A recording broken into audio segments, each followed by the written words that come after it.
You know what never fails to put me in a bad mood? Roger Ebert's Snowflower and the Secret Fan review, which he wrote just 2 years before his passing in 2011, the same year as the film came out. Not only does he refer to the location of the film, Hunan, as both a period and a province when it's just a province, he didn't even get the names of the characters right. He constantly confuses Lily and Nina's names, but to be fair, they are played by the same actress. But also, did no one double check this?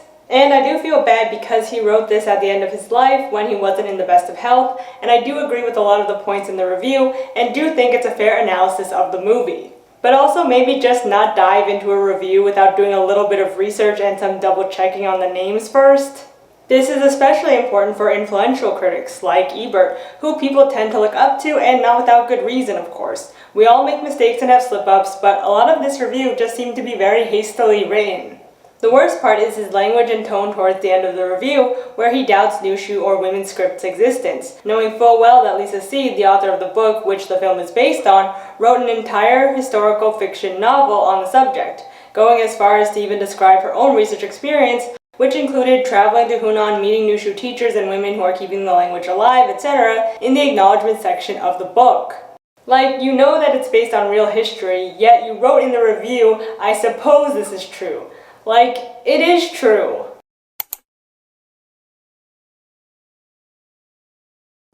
Around 500 years ago, during the late Ming Dynasty, a very exclusive form of communication was born. Nushu was a simplification of the Chinese characters used only among women living in Hunan province during that period. Through the efforts of many locals and many more scholars like Gong, the Nushu script was finally brought into the public sphere. Research shows that women of the Shaoshui Valley in Jiangyong County were the primary users of Nushu. Mothers had taught their daughters this foreign language for generations. Men were the outsiders. In my generation, girls used Nushu to talk about their sadness and pain, so that men wouldn't know what they were talking about. It is also Han Chinese characters, but it is written in different forms. The total number of Nushu characters is not a lot, but they can express content using a variety of ways. Nushu, or women's script, is a very real thing that was passed down from woman to woman, mother to daughter, sister to sister, cousin to cousin, in Hunan province specifically. It was made by women for women to give themselves a writing system and a way to express themselves, separate from men, as they weren't typically allowed to learn how to read or write. Just do a quick Google search and there are videos on it, books about it, articles about it. Just do some research before doubting the existence of an entire culture's history. Nushu wasn't just a writing system. It also had its own culture around it, which included special embroidery designs, poems, songs, etc. While talking about Nushu, it's important to note that it's not a spoken language, but a writing system derived from Chinese characters. According to this Wikipedia article, which was informed by these books, the Nushu script is used to write a distinct local Chinese variety known as Xiangnan Tuhua that is spoken by the people of the Xiao River and Yangming River region of northern Jiangyong County, Hunan. The people that make up this region are the Han, Yao, and Miao people. The other really annoying part of Ebert's review is the question he asks at the end.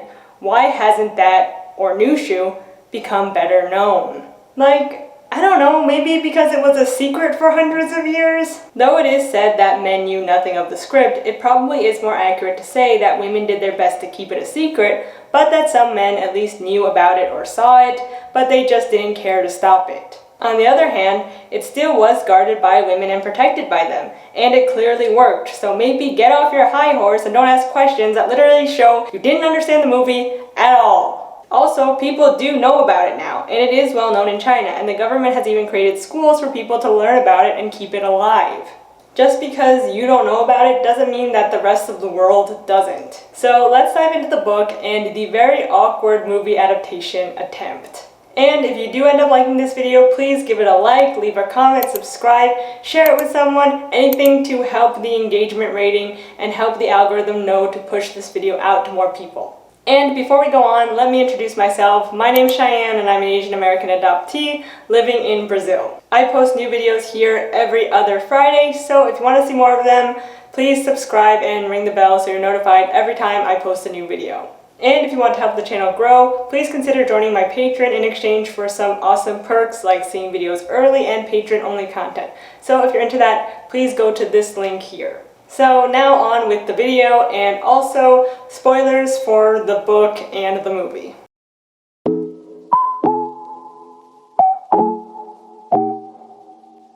So in college, I wrote a whole final paper on Nushu and women's script for my history minor, and this was mainly because I loved Lisa C's book, Snowflower and the Secret Fan.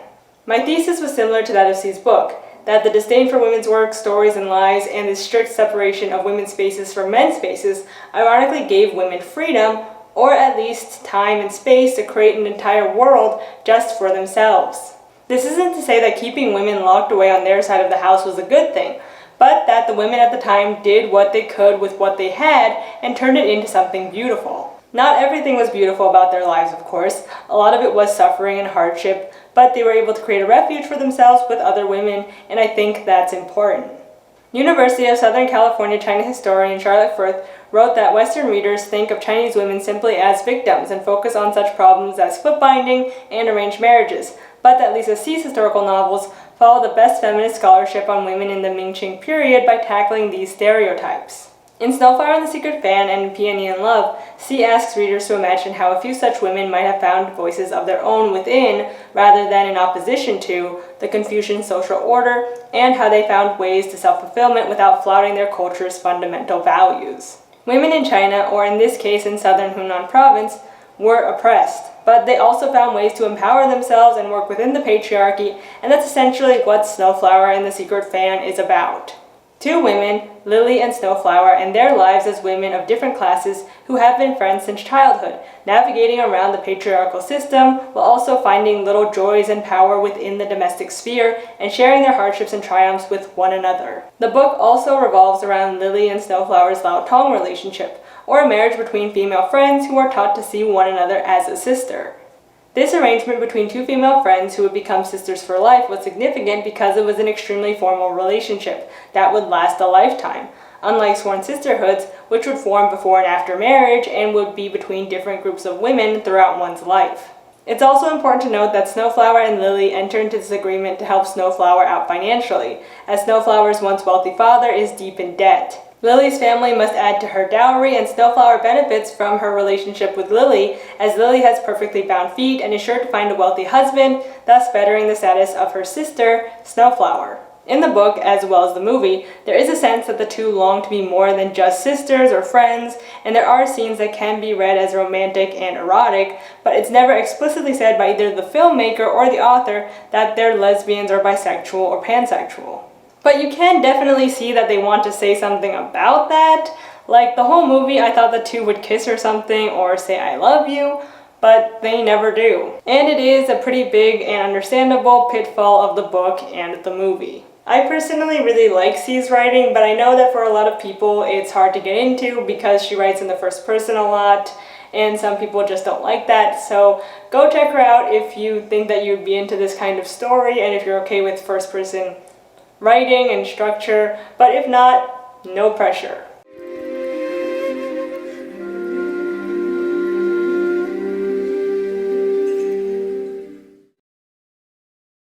Snowflower and the Secret Fan was produced by Wendy Dong, an entrepreneur and investor who was also Rupert Murdoch's wife, and directed by Joy Luck Club director Wayne Wong, and came out in 2011, 6 years after the book was published. So let me start off with what I liked about the adaptation.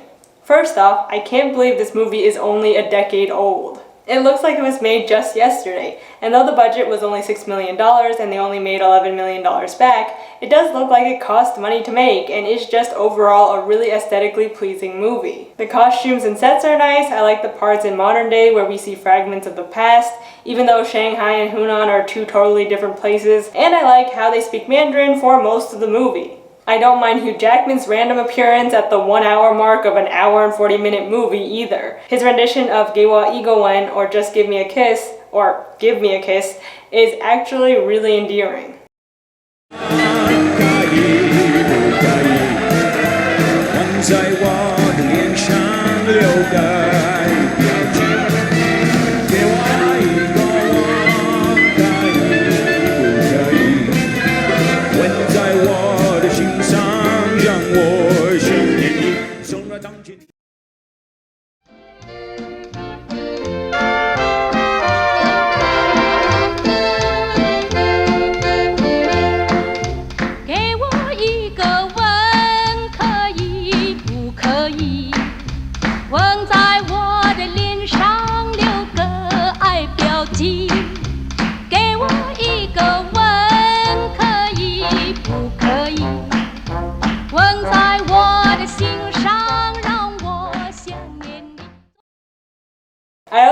how they don't shy away from images of foot binding and even have an exhibit in the present-day timeline about the history of foot binding and nushu, showing that it's a hot topic in modern-day China, which I guess Ebert missed out on.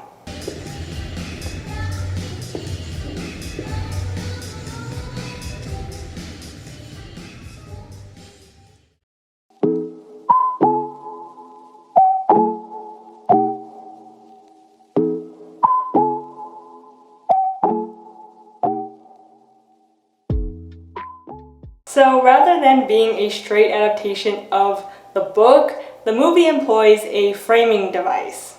Snowflower and Lily's lives are told through two characters living in the modern day, and one of these characters is currently writing a novel called Snowflower and the Secret Fan. So because of that, we have two timelines, the present-day timeline of the characters living in Shanghai and the past timeline of the two women living in Hunan province. But that's not all. Within the present-day timeline in Shanghai, there are multiple flashbacks to the characters' childhoods, so it feels as though there are actually 3 different timelines and it's just a mess. Anyway, the characters in the modern day are called Nina and Sophia. The movie opens and we see Nina being awarded with a business trip to New York and Sophia trying to call her.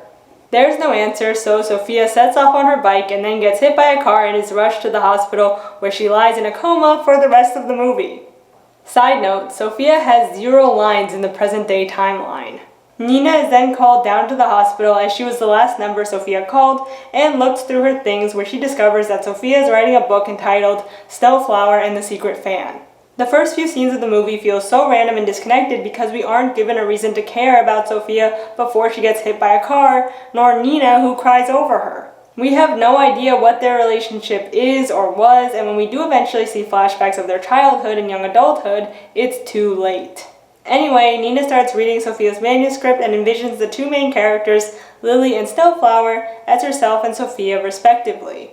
And though Gianna Jun is Korean, in the movie her character Sophia is Chinese on her mother's side, who had ancestors from Hunan, and that's why she has such a strong connection with Nushu, and that was also the inspiration for the book. So this brings us to the second main timeline, where we see Snowflower and Lily's childhood, getting their feet bound, learning Nushu, getting married, etc. The parts that are actually based on the book aren't bad, but because we have to constantly flash back and forth to either the present-day timeline of Nina trying to tie Sophia's life together after they're falling out, or the third timeline of Nina and Sophia's teenage years, we forget who we're supposed to care about and why.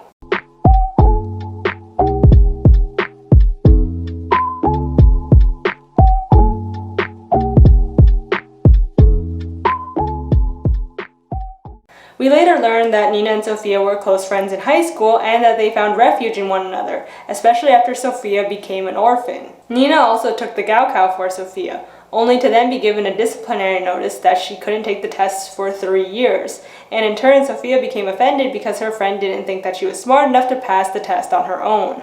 Nina then took a handful of odd jobs to get by, and Sophia went off to South Korea. A few years later, Sophia and Nina are reunited, only for Nina to tell Sophia she doesn't want to take a new job because it would mean splitting them up again. So when do you leave? I haven't decided if I'm going. What? What do you mean? Actually, I worry about you. Don't worry about me. I'll be okay. I'm writing a book. It's about Lao Tong, the old days, but I think it's really about us.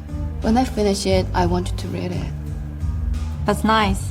But writing a book won't pay the rent unless you get it published. I have a new boyfriend. He has a lot of connections and he can help. I know these guys of yours. Don't go there. Then Sophia goes off to Australia and meets Hugh Jackman, and they come back to China where Nina is jealous and almost confesses her feelings to Sophia, who is totally put off by Nina's constant need to protect her. We are leaving soon. What? You're living with him? To Sydney? Yes. How long have you known him? And you decided to go with him? I've known you for so long. I've been so worried about you. So stupid of Did I ask you to worry about me? How can you talk to me like that, Sophia? I just want to tell you, he's not right for you. How do you know? Later, Sophia has a miscarriage and she spirals into depression. Hugh Jackman and her have a falling out, and within this time, Sophia writes her manuscript and then gets into the car crash, taking us to present day, where Nina reconciles with Hugh Jackman as she was clearly jealous of him and didn't want Sophia to date him. I know what you think of me. That I didn't deserve her. You're right, I didn't. Nina then lies down next to Sophia as she wakes up from her coma, saying that she's never going to leave her side. The end. Most of Nina and Sophia's relationship falls apart because they're not honest with themselves or one another, and by the end of it, it still feels like a very forced friendship. Nina is putting a lot more into this than Sophia, and it feels as though for most of the movie, Sophia is trying to get away from Nina's controlling nature while also being self-destructive. They needed to have a big talk about boundaries and how to better communicate at the end, but instead it ends like we're BFFs, even though Sophia didn't say one word to Nina in the present day timeline. As Ebert said in his review, a lot of the focus is on the Lao Tong relationship and not the lives of the women themselves. We don't really know who they are or what they want, just that they're supposed to be friends.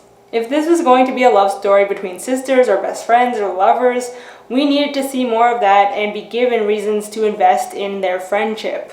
We know that Sophia likes being around Nina and her family because they're like a real family, as Sophia is being raised by her stepmother, and though they're rich, they later end up in financial ruin because of her father's bad investments. Nina is her refuge, and that's fine. As for Nina, we just know that she wants to protect Sophia from everything because of how hard her life has been, immigrating to China, losing her parents, and they do have happy memories together. But we don't spend enough time with them as kids or as adults because all the switching between timelines and flashbacks and whatnot. And that's a shame because I think there were two good movies in this one movie, the story between Sophia and Nina and Lily and Snowflower, but we only get fragments of each rather than a fully well-rounded movie. Number 3, why not just make this a historical drama? In my opinion, the whole movie would have been better if they just focused on one period and one story. I like the idea of showing how the present and the past are connected, but that doesn't really work when the locations are so different. As Ebert put it, today's China is no more comparable to Hunan province in 1839 as today's Texas is comparable to the time of the Alamo. Especially since, again, Shanghai and Hunan province are two totally different locations. Why didn't they just set it in Hunan province and just have the entire movie be based on the events of the book? We don't need the modern day setting to see the relevance of the historical setting. And in fact, the historical events are only around 200 years old, as the events of the book start in 1824 and end at the turn of the century. But despite that, we see how the parallels of Nina and Sophia's lives mimic that of Lily and Snowflower's. 起来，走。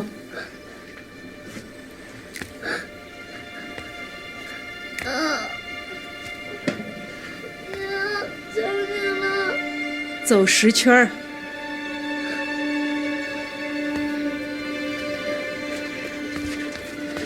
雪花，干什么？回来，走。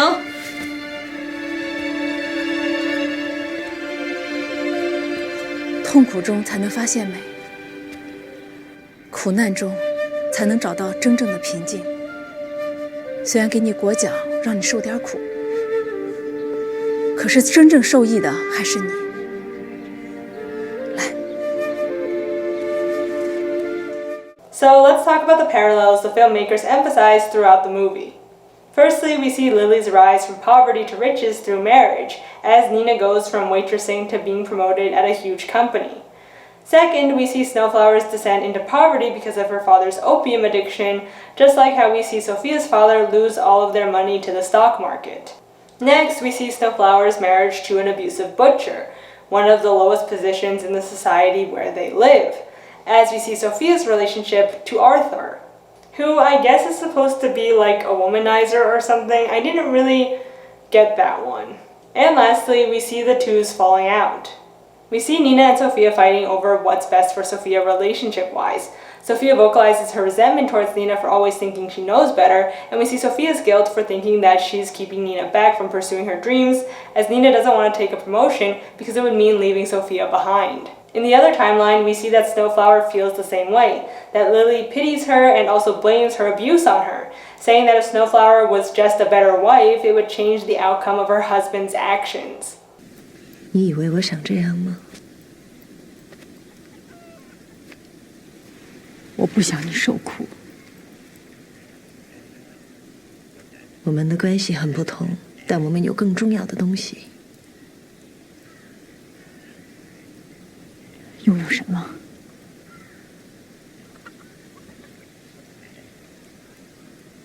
百合，你那尊敬的丈夫，从没有表示过他爱你吗？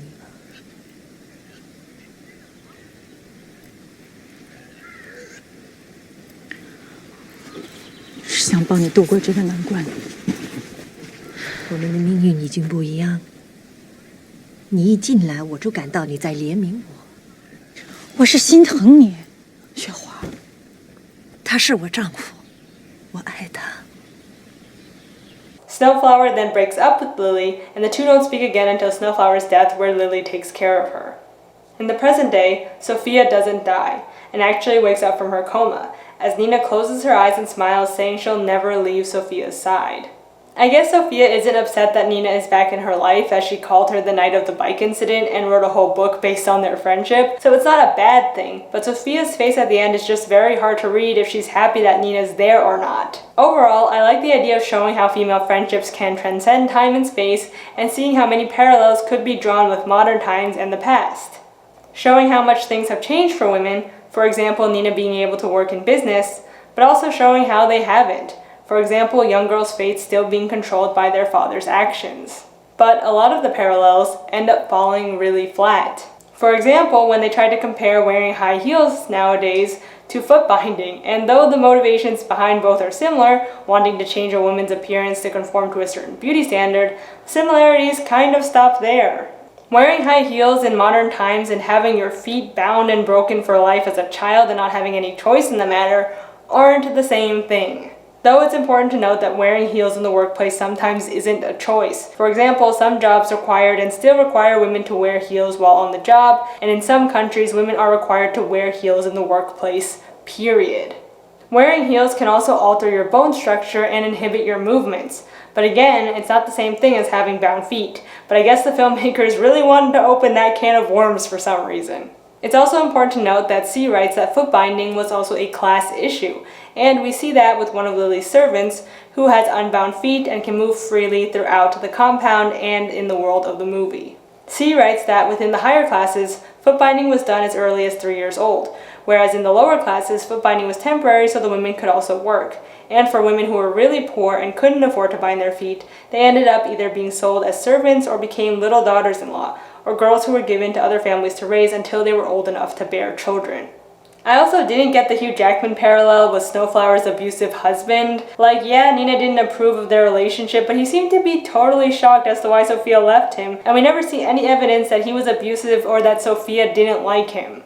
She seemed to just isolate herself due to depression from the miscarriage rather than anything Nina or Hugh Jackman did.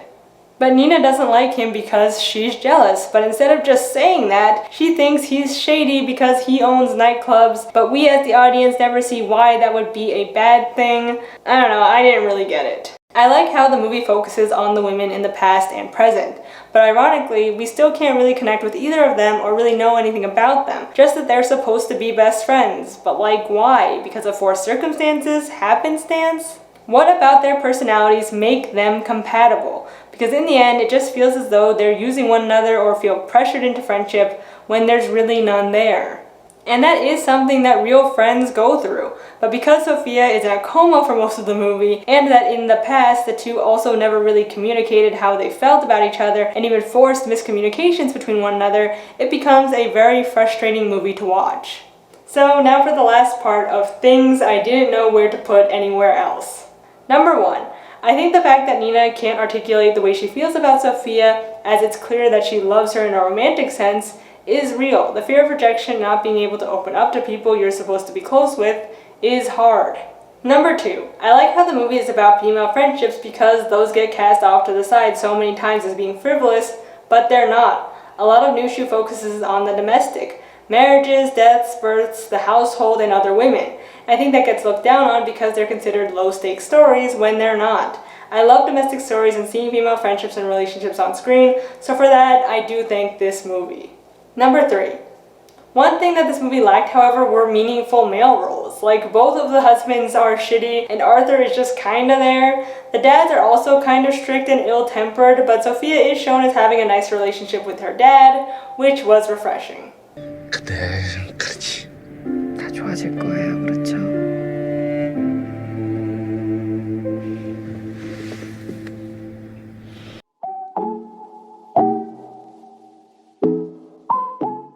So, my final thoughts. When I saw the trailer for this movie back in 2011, I got so excited because I'm just a huge fan of Lisa C's work. I've read most of her work and even did a book review of one of her more recent works, The Tea Girl of Hummingbird Lane, and I'll leave that video here.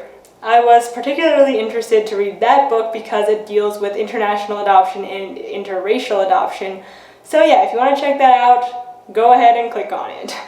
So yeah, this movie just kind of made me sad that it wasn't the adaptation that it could have been, because I could easily see any one of Lisa C's books as an HBO miniseries that would do extremely well.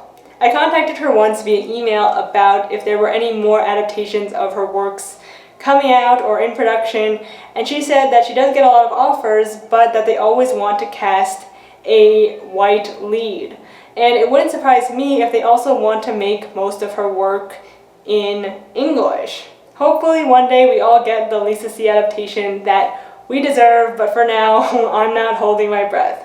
So yeah, anyway, I hope you liked this video. I hope you learned something new. If you did like it, please give it a like, leave a comment, share it with someone, ring the bell so you're notified every time I post a new video. And yeah, I'll see you all, maybe not in 2 weeks, but maybe in 3 weeks with my 45-minute to 1 hour video about K-pop. So stay tuned for that one. I'm working really hard on it. I can't wait for you guys to see it. So yeah, I'll see you in a few weeks. Bye for now.